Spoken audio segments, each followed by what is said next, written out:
खरं म्हणजे अलीकडच्या काळामध्ये फार मोठ्या प्रमाणामध्ये आपल्या देशामध्ये वेगवेगळे स्टंट केले जातात. विकासाचा मुद्दा बाजूला आहे. आता ते डॉलर, $1 खरेदी करायला आता आज सकाळी 88 रुपये आणि 15 पैसे लागायला लागले. ते मनमोहन सिंग होते त्यावेळी काहीतरी 60 रुपयाच्या दरम्यान होता, तर त्यांच्यावर टीका झाली. आता 90च्या जवळ डॉलर पोचायला लागला आपला. आमची प्रगती आहे का अधोगती आहे याचा अर्थतज्ञ विचार करतीलच.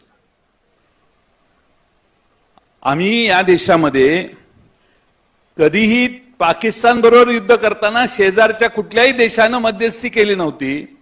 तो ट्रम्प 40 वेळा सांगतोय वाघमारे की मी युद्ध रोखलं.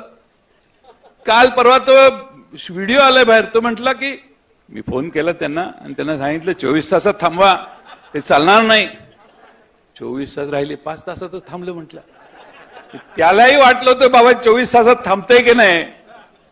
5 तासात आपण युद्ध थांबवलं. आपले लढाऊ जवान लढत होते आणि आपण या ठिकाणी बाकीच्या वेगळ्या कारणाने आपलं युद्ध थांबवायचा विचार करतो, थांबवतो. आमची अपेक्षा होती, तुमच्यासारख्या तरुण अजिंक्य तरुणांची अपेक्षा होती की आपण जाऊन पाकिस्तानने तो ताब्यात घेतलेला काश्मीरचा प्रांत तो ताब्यात घेऊया. पाक व्याप्त काश्मीर ताब्यात घ्यायची एवढी संधी मोठी दुसरी कधीच नव्हती. नाही झालं. परराष्ट्र मंत्री म्हणतात की आम्ही पाकिस्तानला कळवलेलं, आम्ही जरा उद्या करतोय. अरे सांगून त्यांना म्हटलं ते आतंकवादी त्या खोल्यांमध्ये आणि बंकरमध्ये बसले असतील का? पाकिस्तानला विरोध हे पूर्णपणाने या भारतातल्या प्रत्येक माणसाच्या मनात होतं. सगळा देश तुमच्या मागे होता. तुम्ही का नाही पाकिस्तानचा पूर्ण नायनाट करण्यासाठी पावलं उचलली? त्या ट्रम्पच्या नादाला लागला.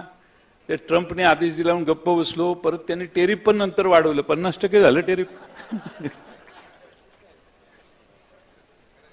ते तर नाही, आता कापसाची आयात पण कमी केली, आयातीवरचा कर काढला. कापूस कमी दराने यायला लागला. देशातल्या कापूस उत्पादकांचं मात्र, देशातल्या सोयाबीन उत्पादकांचं मात्र अनेक प्रश्न आहेत. ते जाऊ दे, तो विषय आजच्या सभेचा नाहीये. पण मी या ठिकाणी यासाठी हे सांगतोय की ह्या देशाची प्रगती व्हावी. या देशात